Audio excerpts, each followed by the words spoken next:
Hi, everybody. Welcome to today's session on a very, very important topic, which is studying abroad. And I can tell you, all of you, and also to Aman, that we work very closely with women when it comes to financial planning. And typically, every mother that whose plan we've made, child's education is one of the primary goals that she is keen to contribute in her best way. So the reason that we connected with Gyandhan, and thank you, Aman, for coming in today, is that we wanted to understand and deep dive more into the subject of how can we make this process of studying abroad, getting education loans, how do we really understand it in the depth and make it simpler and easier for us, all of us as women, to financially prepare for our kids' future, right? So we have Aman Jain, who's joining us from Gyandhan. He is an IIT Kanpur alumni, and more than anything, I mean, the story that he's told me, it's his first venture and very, driven by passion, where they and him and the founder, they all have experienced this personally, and what they will share is probably a journey from 0 to 1, right? From building this up, what are the real problems that they have observed, what are the real issues that students face, and how is Gyandhan solving it, and also sharing with us what are the things we need to be prepared for as we're going along. So thank you, Aman, for coming in today. And just before we start, I have a quick poll for everyone who's here to get a sense of where you all are when it comes to education loans. So I'm going to launch the poll, and just to get an understanding, let's see what everybody says. You should be able to see it. What is your understanding of education loans and studying abroad currently? We have 13 of us in the room. Let's get everybody to share what they think about it quickly. Aman, 100% population says that it's very basic, and I think you have a big task ahead of you today to get us up to speed. So thank you, everyone. I'm going to end this. There you go. Oh, wow. So yes, I think everyone who's shown up today is at a stage where they're really wanting to get to know about this. So we'd love to hear from you on what are the things we need to be prepared for, how can one go about this, and the stage is all yours, Aman. Sure. Let me start by sharing my screen. So I have a brief walkthrough that I have for this session. Yeah, Sure. right. Right. So first of all, thanks a lot for inviting me here. Great to be, part of this particular initiative. Really loved the intent of the organization, and love to get connected to all of you here. So my primary agenda today is to talk about two things. One is, uh, hey, how abroad education is not something that you shouldn't think about. You should think about abroad education. I would say even for you, or even for your siblings, for your child, so anyone in the family, because it's not now limited to a few sets of people or upper strata of the society. And the second thing that we are going to cover is education loans in general. That okay, hey, what are the small things that you need to care about when applying for an education loan? For India or even for studying abroad, the concepts remains the same. So before I start, a quick introduction about Gyandhan. So as I was mentioning just before the starting of this session, we are an education financing marketplace. We were the first company in this space who could think of online education loan. Primary agenda was that, okay, hey, how can we ensure that the students who are looking for an abroad education loan, they have a one-stop solution where they can know all the available products in the market, then can talk to a person to understand, okay, hey, this is my profile, this is my parents' profile, this is my ambition, this is what I could afford. Can you tell me how much loan can I get? And then helping them in the documentation end to end using tech. And the need of such a platform was so much that in our short span of journey, we were able to help 15,000 plus students getting more than 5,000 crores in education loan with the excellent reviews from the student communities. People have written stories about how they were struggling to get a loan. They approached uh, somebody in the bank, or they had to do a lot of to and fro with the bank, and even after that the loan was rejected. we didn't, or many people end up taking loans that are costlier. Even let's say Yes. somebody gets a loan 1% higher. Now, you might think that, okay, hey, somebody is getting it 13%, somebody is getting it 12%. What's the difference? The difference is that these loans are not just of 1 lakh rupee or 2 lakh rupee, right? These loans are primarily 30 lakh, 40 lakh rupees. Every 1% difference will make a difference of 3 to 5 lakh rupees in the longer term, in the 10-year timeline. I always joke around that, hey, do your research so that by the money that you save, you are able to gift yourself a car here in India, or give your beloved one a car by saving this money rather than giving it to the banks. Uh, Absolutely. and another example that I always quote when I talk to everybody is, these days a lot of us are into our mobiles. We keep changing every couple of years or every 3 years, right? In fact, big billion The I sale is around. the iPhone 15 is here, and so are the Yeah. sales. So I think very valid. So, but when you do so, you do a lot of research, right? You talk to people, you read online reviews, you then, like, in fact, take the mobile from somebody who's using that just to see, get a feel of it and everything. Just for a product which is worth maybe 15,000 to 50,000, maybe 1 lakh, not more than that. Uh, Education loans, on the other hand, and especially the abroad education loan, one of the costliest product that you're going to buy in your life.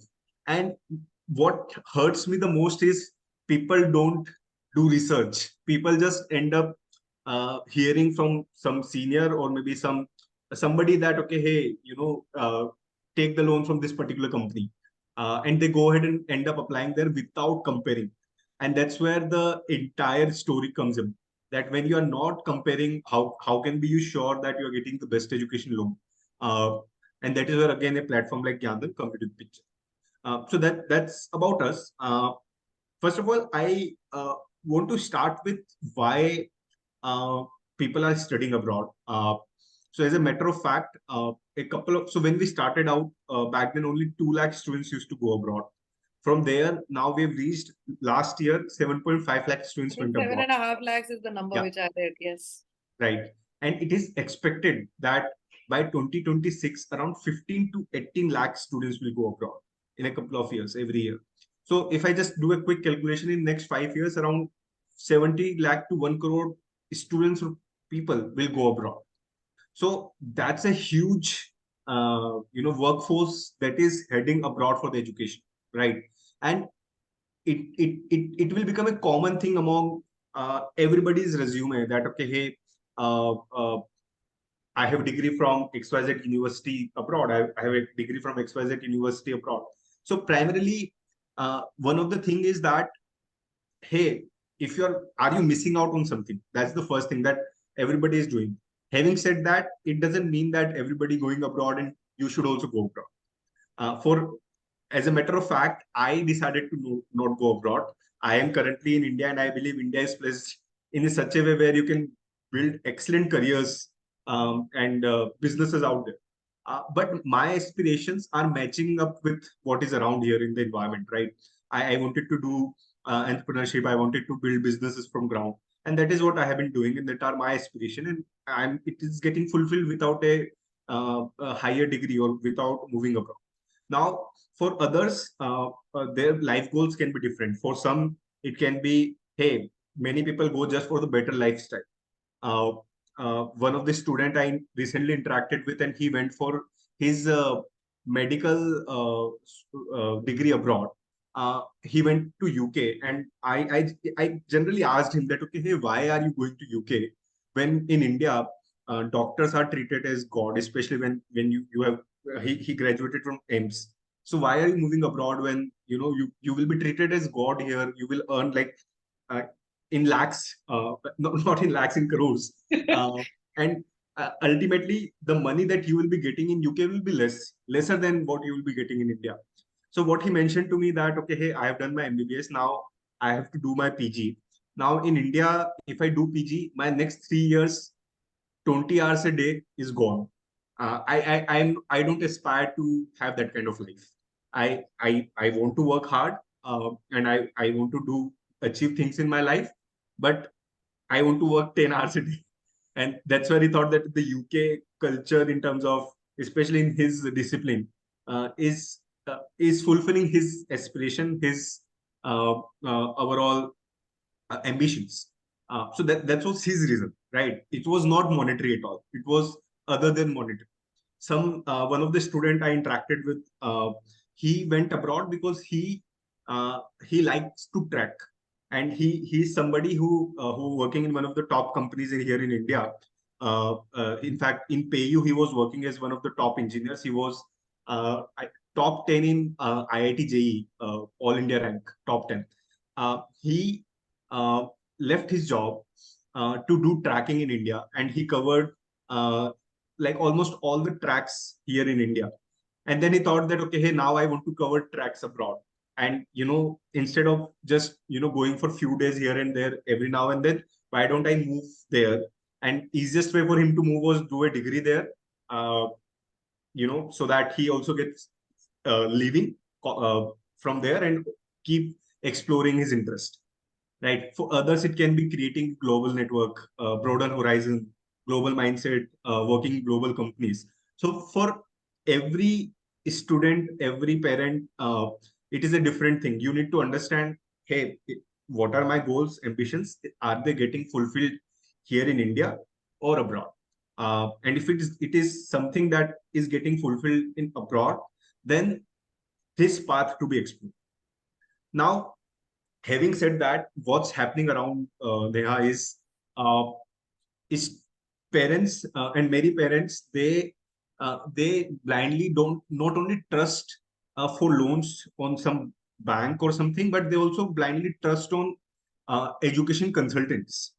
So we know, especially let's say in Delhi or even entire Punjab, be it southern part, Karnataka, Telangana, everywhere, every other society, every other gully mohalla has a study abroad consultancy these days.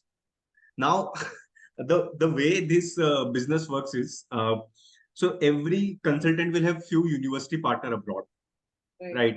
And they get a commission for sending students there. Now, think of it as that you went to a study abroad consultant nearby your house. He has a partnership with five university, let's say in Italy. He will tell you that, okay, hey, Italy is one of the top destinations these days. Everybody's getting crazy about Italy. People are getting jobs. He will, or he or she will try to pursue you to go to that particular country for that particular course, because his or her interest are getting commission from that university. And that is where this industry is going wrong on the broader level, that the incentives of the people, consultants, primarily who is driving students to countries and colleges, are misaligned. They are sending students to the universities from where they are getting more commission rather than what is best for the student. So So this is very similar to our industry also. In personal finance, it's very much yeah, like that, right? A product right, is sold to you even if it and it's sold by someone who's right next door. right. And most of us are, not doing the effort or making the effort to do that kind of research. So very relatable, Aman, and I'd love to understand more about how one goes about solving for this. How should I go about solving for this?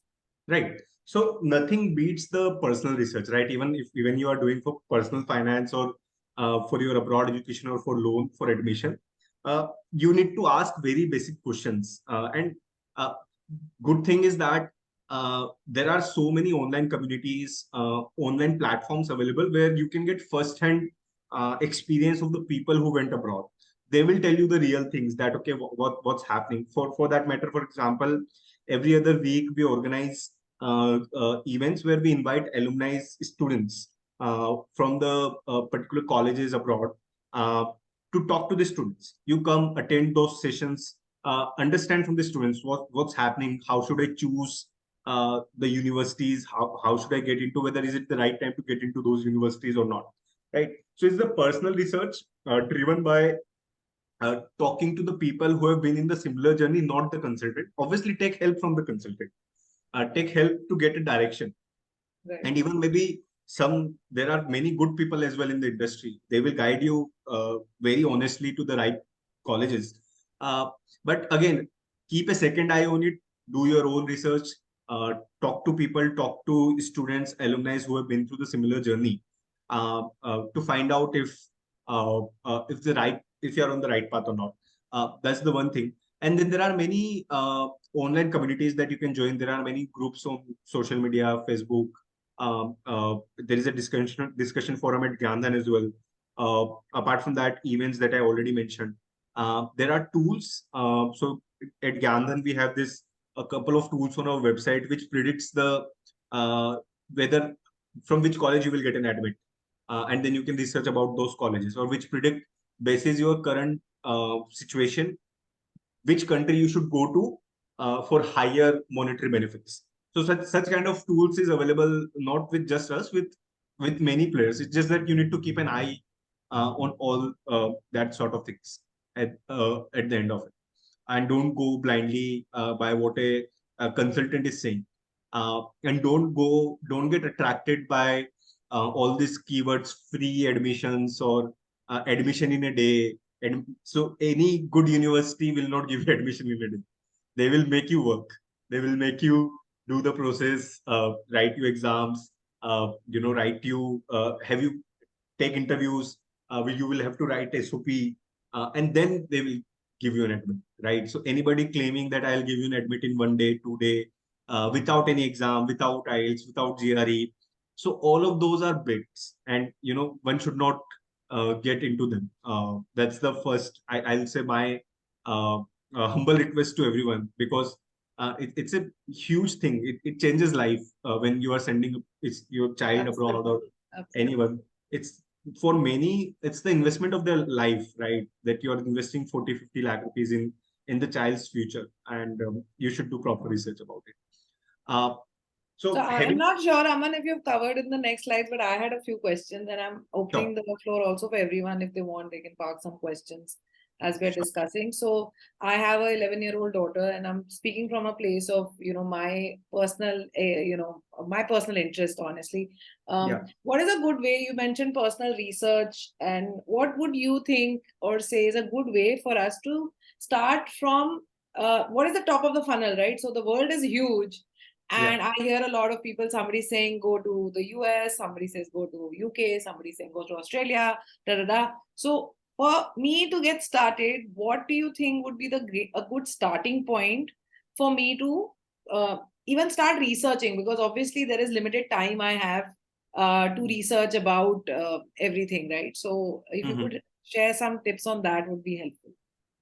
Sure. So I would say, let's say, as you mentioned that your daughter is 11-year-old right now, right? So far away from, but I like to prepare. From that journey, right?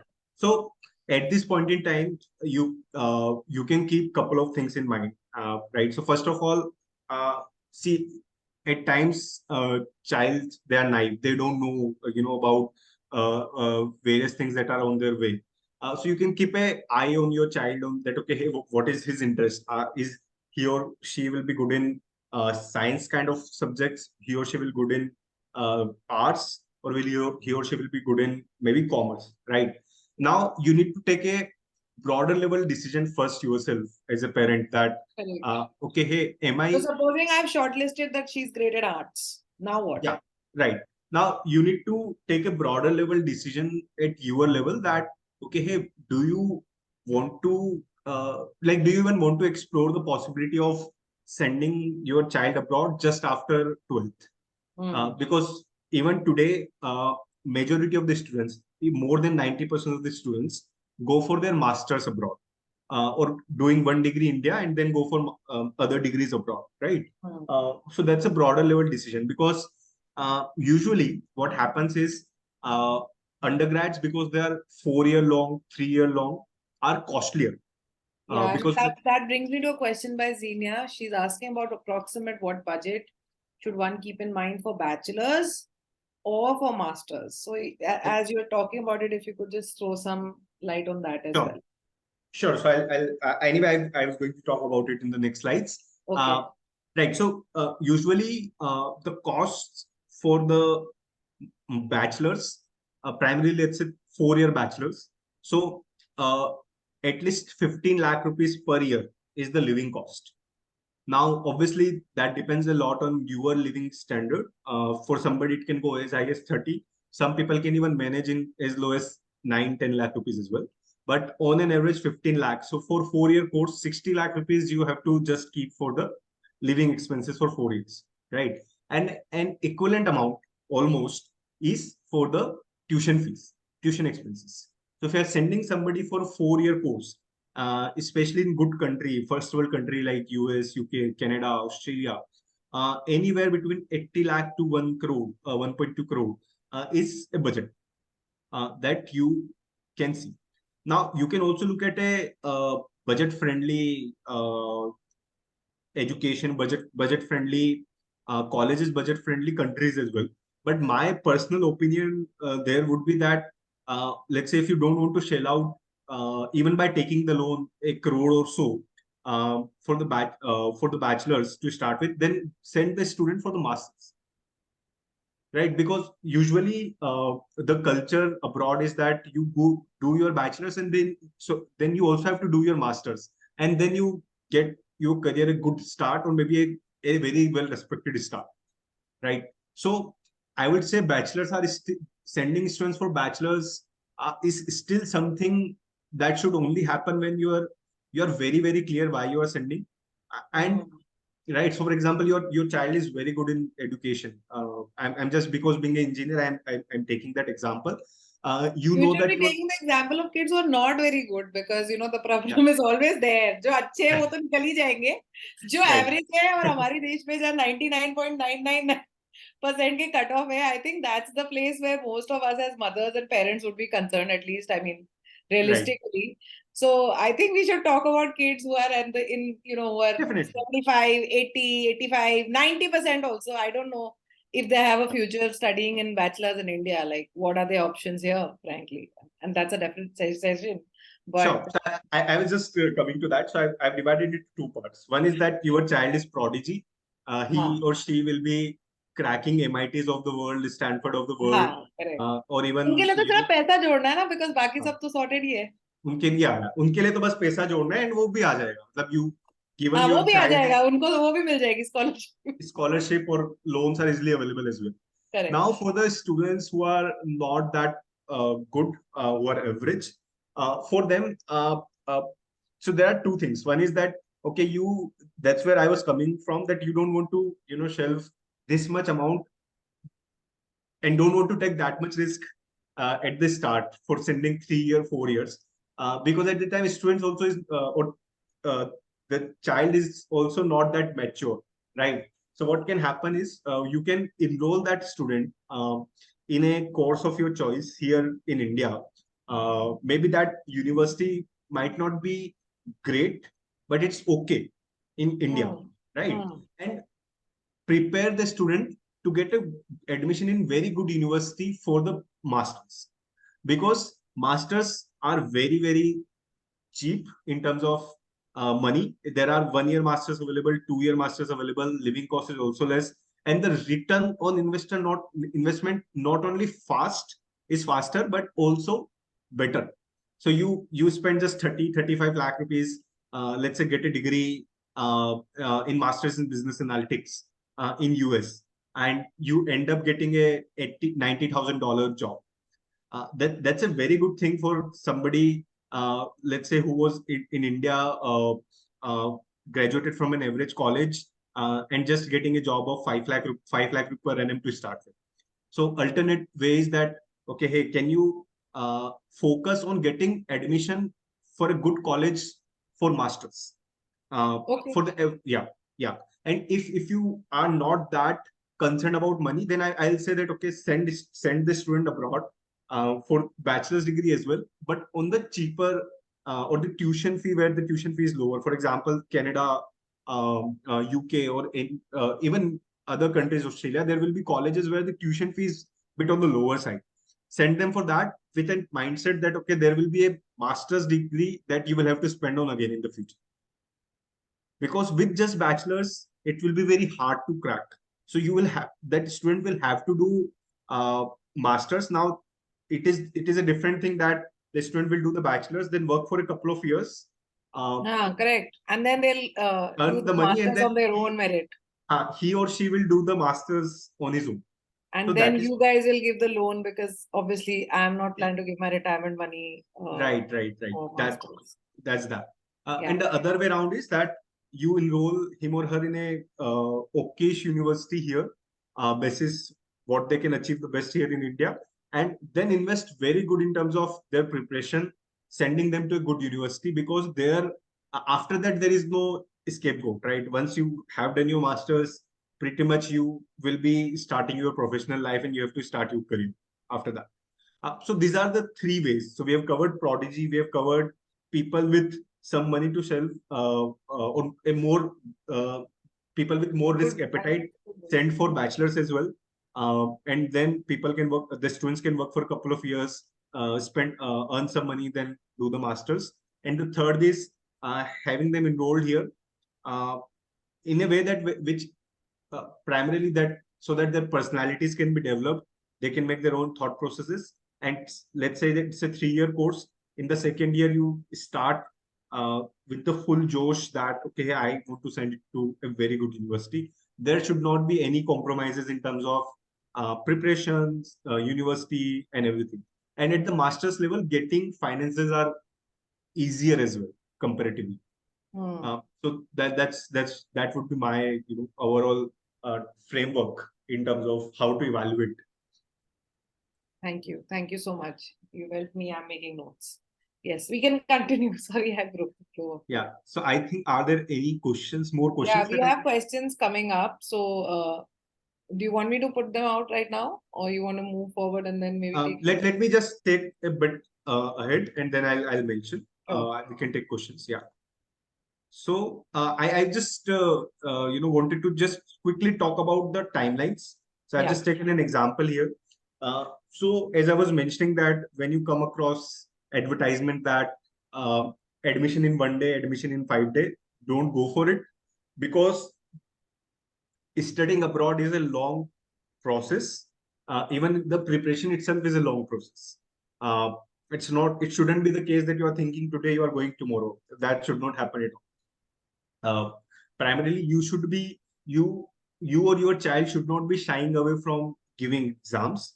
You should give your GRE, you should give your GMATs. Any college or any particular country is waiving off these exams are it's just because that they want more students to come in. They are not that great. That's why they are reducing the hurdles for the students to enter in their colleges, right? So So, is that a don't. red flag? Like, should I be concerned, or So what do you I'll think? put it in this way.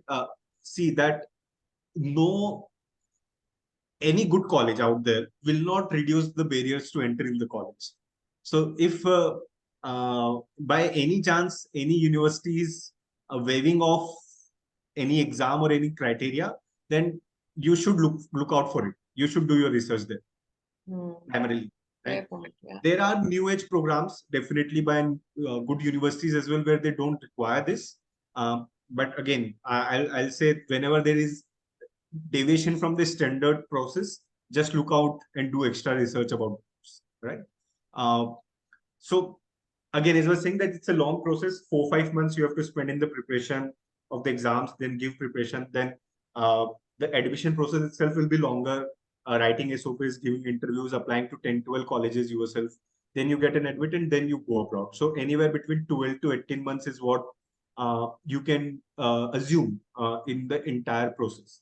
One thing that I would want to mention, especially for the people who might want to send their child for masters, that when they are in their bachelor degrees, let them give the exams while they're studying. Let's say they're in first, second year, third year, because all these exams, GRE, GMAT, IELTS, they're valid for 5 years. So even if you are giving it in the second year of your, for example, course, and you want to go 2 years down the line after that, uh, that shortens your timeline. Then you again don't have to prepare for the exam. All you have to do now is take this journey ahead from there. So In fact, whenever we talk to college students, we tell them right then and there that now is the right time to give these exams, because once you graduate, after that, if you're doing jobs, along with that, giving this exams would be very, very difficult. And many students and their parents, they take a gap year. I don't think that is necessarily needed for the preparation. Like, you should prepare while you are in college, uh, uh, at this for the same. So that was regarding the timeline. I already mentioned about these tools that we had, which you can check out later. But this will primarily tell Can you I that, use this tool for a young person also, this admit predictor tool? unfortunately, no. Oh The Admit no. Predictor tool is for masters abroad. In fact, this tool is also for masters abroad. Oh Uh, no. When yeah. should a mother ideally start thinking about her child's graduation? I think I'm early to this party. Right, right. Again, as I mentioned that, uh, see, so you need to take that broader level decision very early, like in, so okay, if I have to put a exact timeline, Yeah. let's say, if your child is in ninth, 10th class, Okay. 8th, 9th, 10th class, that time you should take a broader level decision. Whether would I want to send my child abroad after 12th? That's 13, 14, right? Like by the age of 14, Yeah, tentatively 15, you should start right, thinking about it. But the right. financial prep has to start earlier, no, Aman? Like we So need to, yeah, there are two ways there, right? So one is, you are saving for that. yeah. Other is you are taking a loan for that, right? So first, I'll talk about loan part, and then I'll come to the savings part. How The many of loan, us in the room are willing to take a loan for that? I'm just curious. Everybody yeah. in the room is here. Maybe you can just drop it in the chat box. Saving versus loan. Well, Aman, you can carry on. I'm just curious. So yeah, Yeah. are we are we wanting to like save up for it, or are we prepping to see? I just want to know. Okay, no loan. Yeah, you'll get an idea of how most of us think. Yeah. Yeah. I mean, as far as possible, I think a lot of us in the room, I just got three answers. Everyone else, come on, girls. Dina, I would like to save. Shikha, who else? Roshni, Suman, Shilpa. Like personally, I've been kind of focused on her education fund since she was born. So Yeah. if possible, we'd like to save. So there's also a mindset here, which I mean, you can share the viability of this. Does it make Sure. sense, etc., Sure. etc. So my recommendation would be that you should save for it. There should be a fund, as you mentioned, that okay, this is my education fund for my child, and depending on whether, if you're planning to send abroad, that the goal should be, by the time the child reaches that stage, the fund should become that much. That should be there. But on the top of that, let's say if I reach at that stage, for example, if I'm sending my child abroad, and it cost me 1 crore rupees, for example. Now, if it would be me personally, what I would do is, uh, this 1 crore rupees which I have saved till now, right? I And if I'm a good investor, right? Can I invest that 1 crore and get a return, let's say 12, 13%, even more, but let's not talk about more, even 10 to 12%, and get 1 crore rupee from the bank at a lower cost. So bank usually give you at 9%, and on the top of that, on the interest that you pay to the bank, you don't have to pay taxes on the same to the government. So your Yeah. effective This is cost of fact. fund, your effective cost of fund would be somewhere around 6%. तो इन ए वे सरकार 6% पे पैसा दे रही है, वो मैं लेके लगा दूं, और मेरा खुद का जो पैसा है, जो कि मैंने एनीवे सेव किया हुआ है, I will use that for investment to maybe get 10%, 12% return. So that is the calculation. So That's nice. Definitely. That's an important point. I think the good news is we should save, prepare, या but when we get to that point, we can always look at the viability या of, if I say part funded and part invested, for example, do the math around it. I think that's a fair point. Thanks, Aman, for या highlighting it. Meanwhile, I think um, it's always good to not approach it from a perspective कि loan ही ले लेंगे. I think it's Yeah. good to have that kitty कल को वो repay भी करना है, etc. You're Yeah. comfortable like that. Yeah. Thank you. Right. So it's a pure financial decision. Yes. You should save. Ultimately, money should not become a hurdle. Let's say if banks change their policy tomorrow and what so not, whatever, you should have that kind of leverage that, okay, you can send yourself as well. But again, at that point in time, do that calculation that at what cost I am getting money. If I'm getting it a lower cost, then use that and invest your money somewhere to get a better return out of it. Another point in favor of education loan is, so recently in the budget 2023, a finance minister has announced that the money that you are remitting abroad, there is a 20% TCS collection. Yes. So, right. So primarily, if you are sending 1 crore abroad, 20 lakh government will deduct here, which later obviously you can claim back while filing the returns. But that creates the liquidity crunch. Yeah, opportunity cost of money. Yeah. And this number in education loan is just 0.5%. So literally, if you're taking education loan, there is no tax deduction at source. So that is another way why a lot of people, especially these days, are opting for education loans because of the liquidity crunch as well. So that the money can be used for the right purpose and not been with the government only. So that's that. Having said that, even before education loan, and I think there is a question as well of the scholarship. Yes. I wanted to point out all the ways through which you can arrange the money. So there is scholarship, part-time job assistantship, then education loan, and then my fourth is self-funding because of the reasons that I mentioned, the tax saving and the liquidity issue. Now, talking about scholarships, see, so again, scholarships are for prodigies. Mostly, if you are looking for 100% funds, and it is just a very, I would say, only 10 to 20 students out of India will get such kind of benefit. But having said that, there are many numerous scholarship of smaller amounts that are available, like $5,000, $10,000. In fact, Gyandhan also give one scholarship. It's a very small thing, but there are, if Gyandhan is giving, there are lakhs of other organizations which is giving $5,000, 5 lakh rupees, 7 lakh rupees. So you need to look out for, you need to keep researching. There are tools. Again, Gyandhan also has a tool where we're listing all such scholarships. And the way to get more scholarship is to apply to as many as you can. So for example, I'll just give an example. There is a fund by Tata that gives 20 lakh rupees at a zero interest.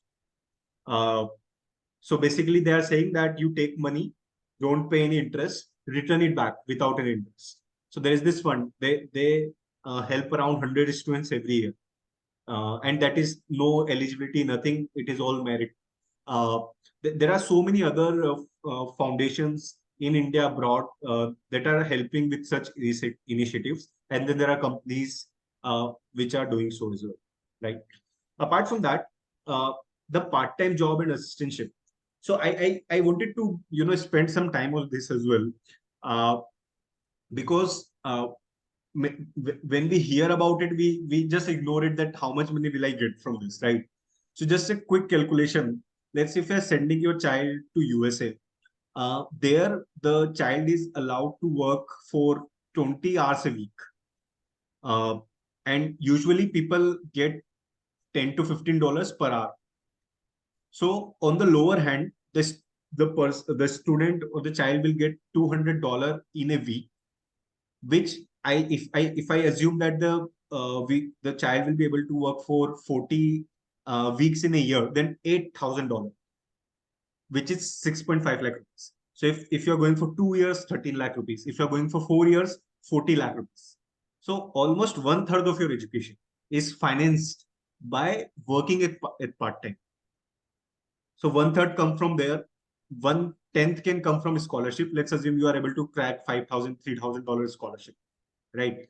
Then the rest, which is for 60% of the education, you can maybe take entirely education loan, or you can split between education loan and self-funding.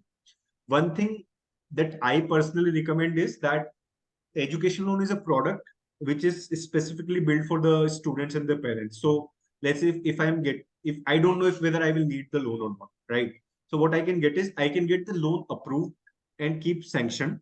Let's say I'm getting 50 lakh rupees loan sanctioned. So I don't have to pay any interest on that. I can use 10 lakh rupees out of them. It's like a tank with money. Whenever I want, I can open the tap and get the money. So the money that I use, I will have to pay interest on that money itself. So let's say even if you have 1 crore rupees, you don't know there can be any medical emergency, any other reason for which money can be needed. So just as a back, I'll say back support, even if you're self-financing, keep an education loan approved of 20-30 lakh rupees. Get a very small amount disbursement upfront so that the loan doesn't expire. Even if you take 1 lakh rupee disbursement, loan will be live. And in the entire duration of the loan, you can take out any amount you want. Even let's say if you end up not using anything out of it, there is no penalty at all. So that's something that I recommend as a backfall for the parents, that even if you're not looking, even after, in that case, take a loan, keep it. You don't have to pay anything. Just use whenever you need it. If you don't need it, then just don't use it at all. So yeah, that's that. We already talked about the education loans, that why that tax savings is the biggest thing. But apart from that, other things also comes. It keeps the student in check that, okay, there is a liability on my head. It obviously builds the credit history for the student as well. But those are all secondary reasons. The primary reason would be tax saving is against the self-funding. Yeah. So apart from that, do you want me to go into details about like education loans, interest rate, product structure, uh, or do I can you? ask the community if anybody is at a stage. I think people are right now very exploratory. But if you want to, I can also keep putting out questions. Maybe you can address those questions and see if it's covered in the slides. Mhm. So scholarship, you said we can get it institution wise or country wise or even standalone. There are some scholarships which are available. Which one Yeah. needs to do a research? You said that Gyandhan as a website we can go and explore. That could be a starting point, and then move forward with that. Checklist. So we have a question which says, what is a checklist? Like, what are the must-haves when I'm taking an education loan for my child to ensure that I get a good rate? Mhm. Sure. So rather than checklist, there is I'll say mantra, or the sort of methodology to it, which I'll talk about here in the next slides. But before that, before we go into that, there is this question from Vanshika. What about other countries other than Yes. the Golden Yes. Four with lower tuition cost but comparatively quality education, right? So again, so I'll mention it in this way. Uh, so the golden fours we're talking about is USA, UK, Canada, Australia. That's the golden four usually. But these days, countries like Germany, Ireland, that are also coming along. That's that. But now many students go to countries like France, Yes. countries like Italy, Sweden, uh, New Zealand, right? So I will say, if you are not looking for the bestest of best in terms of the return on investment, then those are also not bad options. Because so what or let me put it in this way: if you want your child to have a good quality life, you don't want to spend that much as well, and you have that inherent belief that the child will crack something there. So, for example, sending somebody to Sweden, France, Italy, there is a language barrier for sure. So, whoever goes, in fact, for Germany, whoever goes, they need to Have to be, learn German. even before they move, they need to do some primarily courses on the language. In fact, that those becomes the at many places mandatory for the visa as well, that you have done A1 level of Germany, or some sort of things, right? But once that is done, the cost is very, very less. In fact, Germany, as an option, their public university has zero tuition. Yeah. Germany is a very, very good option, actually. Yeah. The living I mean, expenses. this is my basic research. Yeah. So Germany has their tuition fee is zero in the public university, and the living expenses is also 10 lakh, 12 lakh rupees. So you can get entire bachelor's done in 40 lakh rupees, your entire master's done in 20 lakh rupees. Now, once you graduate from Germany, and if you are well versed in the local language as well, then getting a normal job, it is just a matter of time. Like 2 months to 6 months, you should, but that person should be able to, have that guts sending resumes to like maybe 500 companies, 1,000 companies, walk through the process, but you will get it. Now, why I said if you're that it will not be the bestest of best return, but because the salaries will not be as high. For example, if I'm spending 30 lakh rupees and getting 50,000 euro as a package to start with, versus I'm spending 40 lakh rupees in US and I'm getting $90,000 as the starting package. So that is the only, I'll say the return on investment will be a bit lower in other countries. Uh, but other than that, there is no, uh, like those are also good options. Obviously, these are the only countries worth talking about. Don't send to Russia, don't send Kazakhstan, Ukraine these days, obviously. And then there are many other European countries. And that is where this education consultants trying students to send. So if I have to list down the countries, I'll say US, UK, Canada, Australia, New Zealand, Germany, Ireland, Singapore, Dubai, and if I have to stretch, Spain and France. This will be 10, 12 countries worth considering and should send for. Other than that, uh, I don't primarily see reasons uh, for people to move abroad to those countries. Yeah. Okay. So we were talking about the what are the ways in which you can know if you're getting the best education loan. So just a basic understanding, there are two kinds of loan. One is the secured education loan, other is the unsecured education loan. And that is what I was talking about at the start as well. Secured education loan is that you are keeping your collateral, your property as a collateral.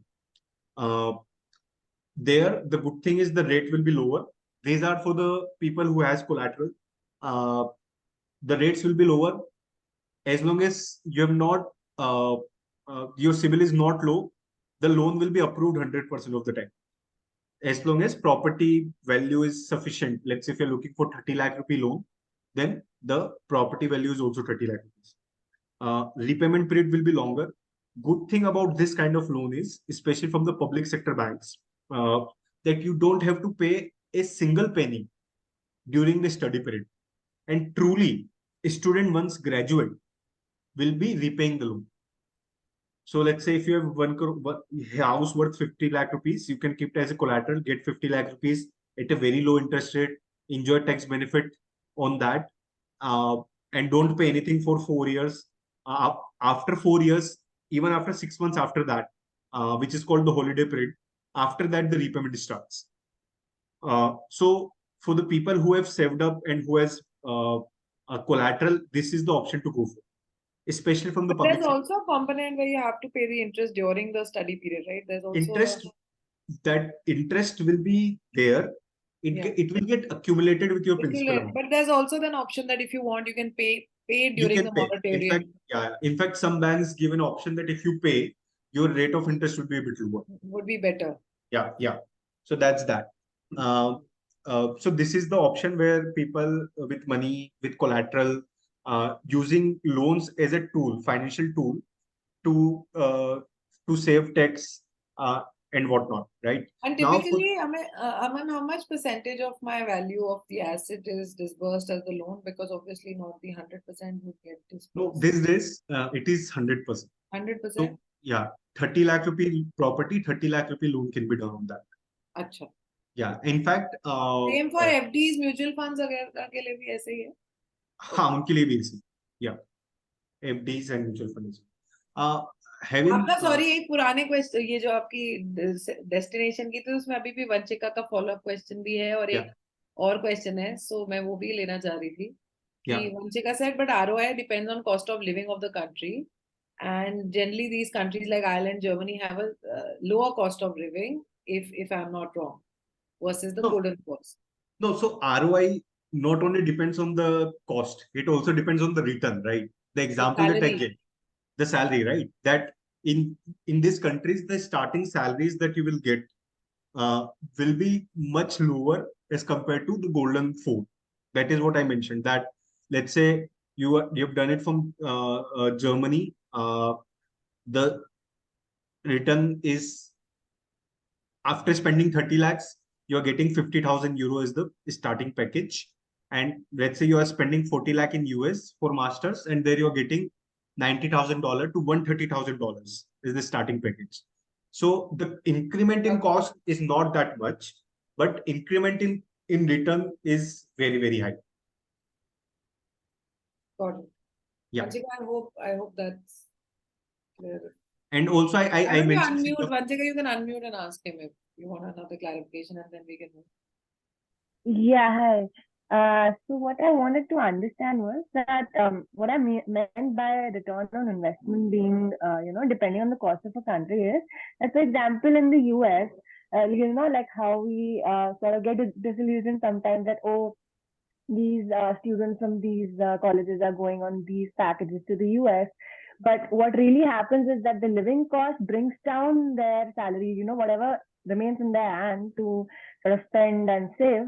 That is very much comparable to somebody doing a job, doing like an excellent, having an excellent career trajectory in this country as well, where the economics are basically, more suitable for a lower cost living. That's what I meant. So, for example, in the US, like you mentioned, somebody gets a $90,000 package. But in Germany or whatever country has a lower living cost, they get like say 20,000 euros lesser. But after the living expenses are accounted for, it can be comparable. That's just something I have a rough idea about, but I've heard from people who have done good research on these, and they say that it's important to account for these things as well when you're choosing your countries, because you might get disillusioned with numbers, but at the end, what your living cost ends up becoming, that's what you should also look at. So that's just a layer of uh, thing I wanted Definitely, to. Vanshika, it's a very good point. Yeah. See, so it's a very case on case level thing, I would Hmm. say. But in Okay. general, the increment in cost Hmm. and versus the return that you get there, the return will be in general higher on an average. Hmm. Uh, right. But having said that, for specific use cases, definitely there will be use case, a set of college. For example, if you are uh, even in US, the cost Hmm. of living varies as per the state. Correct. Correct. In Yeah. if you are in if you're earning $90,000 in New York or Bay Hmm. Area, that's nothing. Versus you Right. are earning $90,000 in Texas, San Jose. Hmm. There you are living like life of very good Right. living standard. Right. So then I then discussion will go even within the US, which specific state are we talking about, right? Correct. But in Yeah. general, my intent was that 30 lakh rupees in Germany versus 40 Hmm. lakh in US. In general, the return on investment on that 40 lakh in US will be higher because in general the packages are higher. Got it. Especially, and again, it will also depend on, let's say, if your child is going for CS, IT, What kind analytics, of courses they're MBA, doing? then Yeah. US, Canada are the thing, right? If your child is going for arts, or maybe even mechanical engineering, automobile engineering, for Hmm. them, Germany, or in general, Europe may be a better Europe is place. better for arts. Yeah. Yeah, yeah. Right. So that is there. So then, so it becomes a one-on-one discussion depending on individual's preference. What kind of course? Basically, I guess it's an amalgamation of the type of course you're going Yeah. for, and then Hmm. where is the opportunity. So if I'm going for a certain course and the Hmm. opportunity is there, I think that's what I'm hearing, Vanchika, is that then Yeah. one compares that कि इतना investment के against इस particular country में मुझे क्या return मिल सकता है, and वहाँ पे Correct. then looking at the standard of living. Yeah, fair, Yeah, that fair. makes sense. Yeah. Yeah, Yeah. makes sense. Thanks, Aman. Thanks, Thank Vanchika. you. Thank you, Aman. Thank you, Neha. Right. Yeah. And we left out Singapore, yeah, my favorite country. What's your view on that? Why can't No, we no, I did not. I mentioned it in the list. I mentioned क्या Singapore. Singapore अच्छा Yeah, हमारी Singapore and Dubai I mentioned. Yeah. तो वो तो Right. Viable है बहुत ही बढ़िया Yeah, for sure, for sure. Yeah. ROI भी बढ़िया है वहां पे तो टैक्स Yeah. भी नहीं देना पड़ता दुबई में तो Yeah. Right. Again, there also I'll say college. You should do your research. Which college you are going to. That the basic thing should everybody will need to be doing. Yeah. So coming back to this secured loan, which I mentioned, that you have property, you have money, you want to get benefit of tax savings. Secured loan is the way to go from the public sector banks. Then comes the unsecured loans, which are being primarily given by private banks, NBFCs, or international lenders. Here, the approval will depend on test scores, GRE, GMAT, IELTS, past academic records, your co-applicant work experience, CIBIL score, target college and country. Uh, in a way, in a very broader sense, if somebody is willing to give you a loan without collateral, that means you are going to a good college, because somebody is taking that risk. They have done their research with this college, student graduates. Then you will be able to get, as a proxy, you should say that whether this college is eligible for an unsecured loan or not. If yes, then you're sending it good, because the banks, even private banks and businesses, they have done their research, that from which college you get a better ROI. And then benefits of unsecured loan is obviously you don't need a collateral. Faster process will be faster, obviously less paperwork comparatively, but it will be costlier. So just to compare a secured loan with an unsecured loan.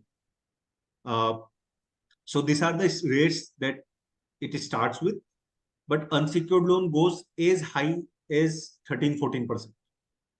Let's say if you're not sending to the golden four, which we're talking about, you're sending to Italy, Germany, France, there the interest rate will be high, 13%, 12.5% or so. In secured loan, irrespective of the country, because you are giving property, bank doesn't care which country you are going to, interest rate will be lower. Loan tenure, then more or less everything is same. Only difference will be that if you're giving property, then your income won't matter.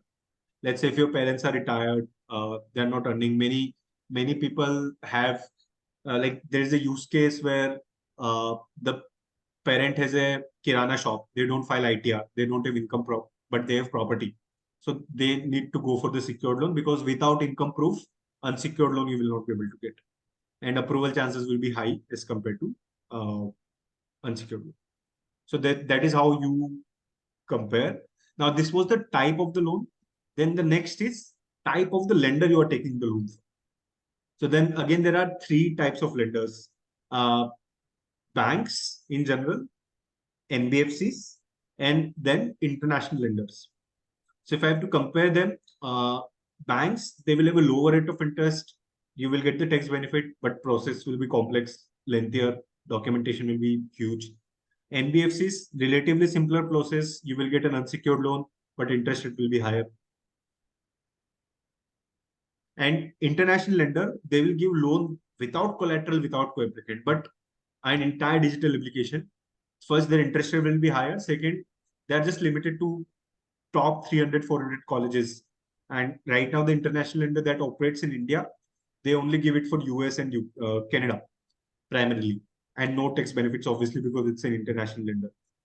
So these are the way. So again, in this three as well, the preference would be banks, then NBFCs, then international lenders, because banks will be able to give you a way lower rate of interest comparatively. I don't get a tax benefit if I take a loan from an NBFC. Only officially speaking, only one NBFC is in the list of the gadget that is there, that this NBFC you take an education loan from, then you are eligible. But as a practice, everybody who is taking education loan from NBFC, they are, sort of They are taking getting the benefit, right? they are taking the benefit. But officially, I cannot say, because in the list that government has released, it has all the banks and one NBFC. Got it. Because when the list was created, there was only one NBFC that was specialized. Now there are more than 10 NBFCs, but that list has not been updated yet. So yeah. Are these fixed or floating rates? Except for the international lender, the rates are usually floating. So that's that. And just to quickly get a sense, so secured loan you can get up to 2 crore. There will be a processing fee that will be involved, which will be around up to 20,000 rupees. This will be the processing fee payable to the bank, which include property valuation uh, and processing time, loan to collateral value, which we have already discussed. As I mentioned, these days you can get up to 100%. So whereas in unsecured loan, the processing will be the percentage of the loan. So if you're taking 1 crore loan, they will ask for 1 lakh rupee processing fee. And then there will be an insurance on the top of that you will need to buy, which will again cost around 1%. So 1 crore loan, 1 lakh insurance, 1 lakh processing fee. That is the upfront cost that you are bearing. But other than that, everything remains the same.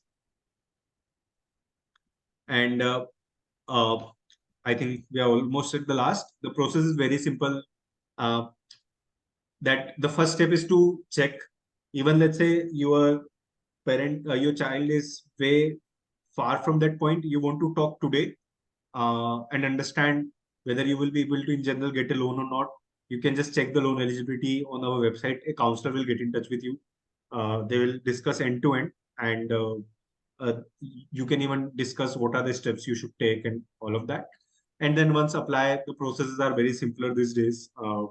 There are companies like us who is trying to make it as easy as possible for the students. Having said that, I think that's it from my side, which I wanted to cover. I just want to mention that we have a YouTube channel where we have covered a lot of these things, including IELTS preparation, admissions, and more into financials of the loans.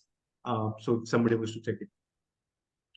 Sure. Thank you. Thank you so much, Aman, for sharing everything. There's so much information. I'm also absorbing it and, making notes now, personally. So just to summarize everything that we did today, I think the first thing that one needs to really think about is whether we're going to do a master's, bachelor's, what is that course that you're looking for, and then the process starts from there. You look at the golden four, where apparently, you have to compare the ROI, how much am I putting in versus how much return I can get vis-a-vis the other countries. And the last thing which I took away from here was the secured and unsecured loans. Very important to plan, save for it, but figure out whether later it makes optimum decision for us to take a secured loan at that time, or if we need an unsecured, that's not preferred, but if there's no other option, then you take a higher rate unsecured loan. I didn't want to get too much into the deeper aspects of the loans. Everybody can go and check out the YouTube videos which are there on Gyandhan. And would just like to thank Aman for doing the session. A quick ending poll for everyone who's here, just to get a sense of the feedback. I'm launching this. I hope you can see it on your screen. Did the session improve your understanding from the way, moment you entered? I know everybody came in thinking that it's going to be they're just starting, they're exploring. So let's just get an idea of what we felt about it. Small number of people here. Come on, let's go.